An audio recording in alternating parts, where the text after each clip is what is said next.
Law 30. Make your accomplishments seem effortless. Judgment. Your actions must seem natural and executed with ease. All the toil and practice that go into them, and also all the clever tricks, must be concealed. When you act, act effortlessly, as if you could do much more. Avoid the temptation of revealing how hard you work. It only raises questions. Teach no one your tricks, or they will be used against you. Observance of the law. The great escape artist Harry Houdini once advertised his act as the impossible possible, and indeed those who witnessed his dramatic escapes felt that what he did on stage contradicted common sense ideas of human capacity. Over the years, Houdini escaped from the chained carcass of an embalmed sea monster, a half-octopus, half-whale-like beast that had beached near Boston. He had himself sealed inside an enormous envelope from which he emerged without breaking the paper. He passed through brick walls. He wriggled free from straitjackets while dangling high in the air. He leaped from bridges into icy waters, his hands manacled and his legs in chains. He had himself submerged in glass cases full of water, hands padlocked, while the audience watched in amazement as he worked himself free, struggling for close to an hour, apparently without breathing. Each time he seemed to court certain death, yet survived with superhuman aplomb. Meanwhile, he said nothing about his methods, gave no clues as to how he accomplished any of his tricks. He left his audiences and critics speculating, his power and reputation enhanced by their struggles with the inexplicable.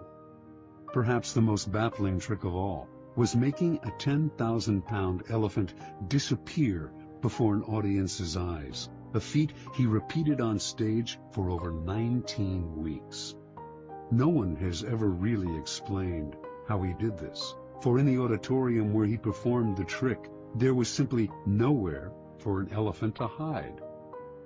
The effortlessness of Houdini's escapes led some to think he used occult forces, his superior psychic abilities giving him special control over his body.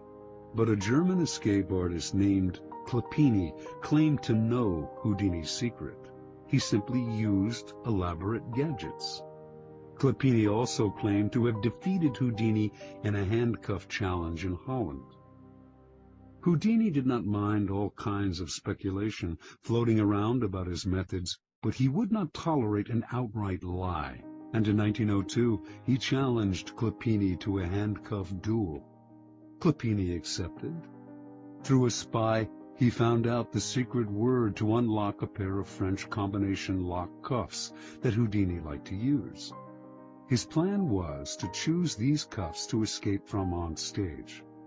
This would definitely debunk Houdini. His genius simply lay in his use of mechanical gadgets.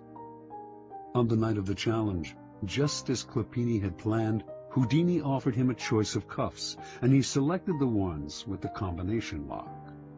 He was even able to disappear with them behind a screen to make a quick test, and re-emerged seconds later, confident of victory.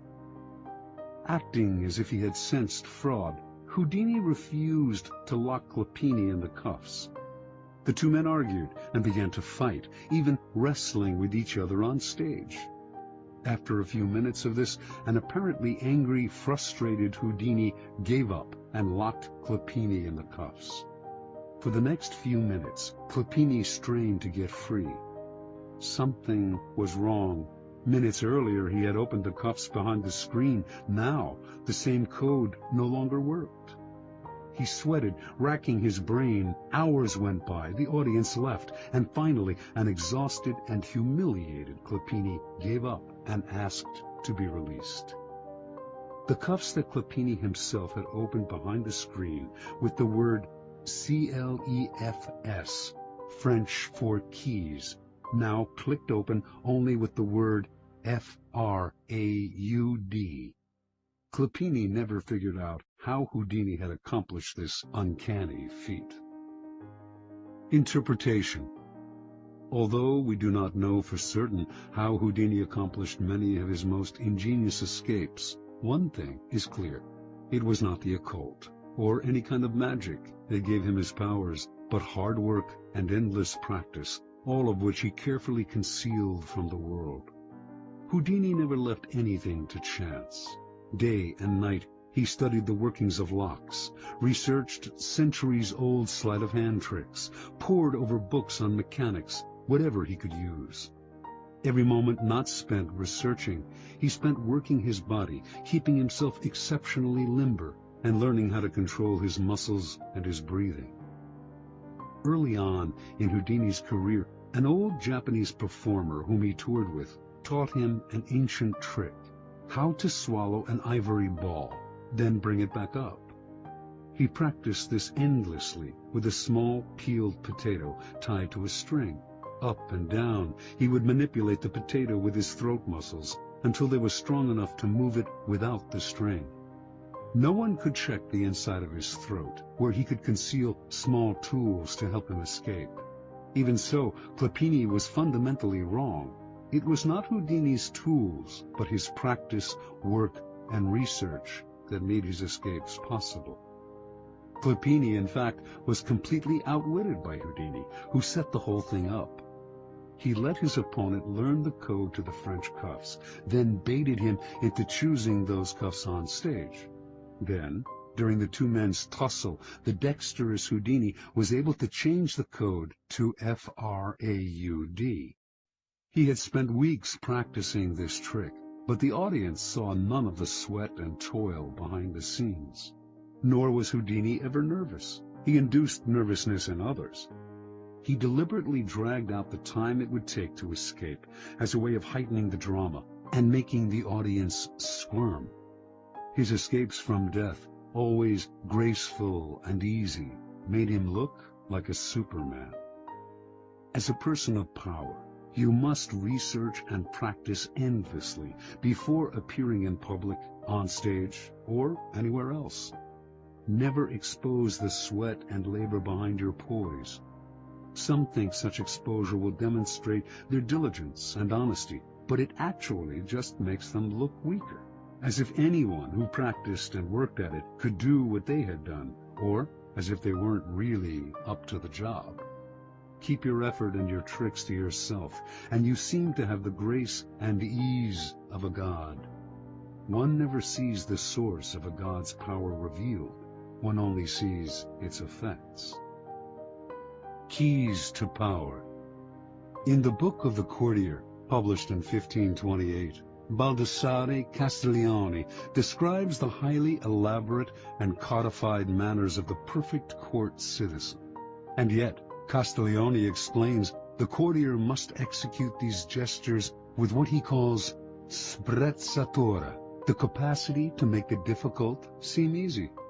He urges the courtier to practice in all things a certain nonchalance which conceals all artistry and makes whatever one says or does seem uncontrived and effortless. We all admire the achievement of some unusual feat, but if it is accomplished naturally and gracefully, our admiration increases tenfold. Whereas, to labor at what one is doing and to make bones over it shows an extreme lack of grace and causes everything, whatever it's worth, to be discounted. The idea of sprezzatura is relevant to all forms of power, for power depends vitally on appearances and the illusions you create. Your public actions are like artworks. They must have visual appeal, must create anticipation, even entertain. When you reveal the inner workings of your creation, you become just one more mortal among others. What is understandable is not awe-inspiring. We tell ourselves we could do as well if we had the money and time. Avoid the temptation of showing how clever you are. It is far more clever to conceal the mechanisms of your cleverness. There is another reason for concealing your shortcuts and tricks. When you let this information out, You give people ideas they can use against you. You lose the advantages of keeping silent. We tend to want the world to know what we have done. We want our vanity gratified by having our hard work and cleverness applauded. And we may even want sympathy for the hours it has taken to reach our point of artistry. Learn to control this propensity to blab, for its effect is often the opposite of what you expected. Remember, the more mystery surrounds your actions, the more awesome your power seems. You appear to be the only one who can do what you do, and the appearance of having an exclusive gift is immensely powerful. Finally, because you achieve your accomplishments with grace and ease, people believe that you could always do more if you tried harder. This elicits not only admiration, but a touch of fear. Your powers are untapped. No one can fathom their limits.